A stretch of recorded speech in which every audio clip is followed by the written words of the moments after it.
ឲ្យគេបដិសេធចោលទាំងស្រុងអ្វីដែលមិនស្របទៅនឹងរដ្ឋធម្មនុញ្ញបាទដូចជាករណីសិទ្ធិបោះឆ្នោតសិទ្ធិឈរឈ្មោះគេបោះឆ្នោតសិទ្ធិធ្វើនយោបាយហើយនឹងការដែលដាក់បំរាមជុំវិញបញ្ហាទាំងអស់នេះបើយើងមើលតាំងពីថ្នាក់ទាបរហូតមកដល់ថ្នាក់កំពូលមានន័យថាតុលាការទាំង3ថ្នាក់មិនបានផ្ដល់ជាបុគ្គលអត់ក្នុងហើយអញ្ចឹងតែទោះបីយ៉ាងណាក៏ដោយយើងមិនអាចនៅឈរនៅឈ្នាមដូច្នេះយើងត្រូវតែតស៊ូយ៉ាងស្វិតស្វាញឲ្យអស់ពីលទ្ធភាពហើយយើងដឹងហើយសេរីភាពចំពោះខ្ញុំការទៀមទានេះមិនសម្រាប់បុគ្គលខ្ញុំទេទី1សម្រាប់ខ្លួនឯងទី2សម្រាប់ប្រជាពលរដ្ឋខ្មែរទាំងអស់គ្នាអញ្ចឹងខ្ញុំមកជម្រាបប៉ុណ្ណឹងពេលដែលត្រឡប់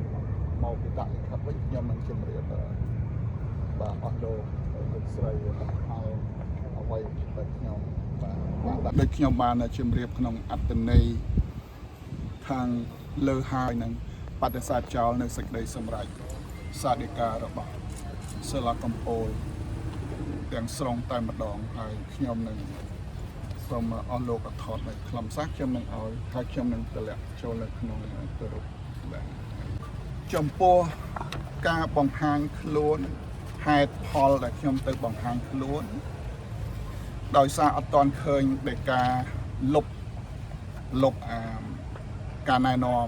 បាទបំរាមកន្លងមកអញ្ចឹងខ្ញុំត្រូវតែទៅបំពេញនៅកាតព្វកិច្ចក្នុងការបង្ហាញខ្លួនហើយបើសិនជាទៅខាងមុខ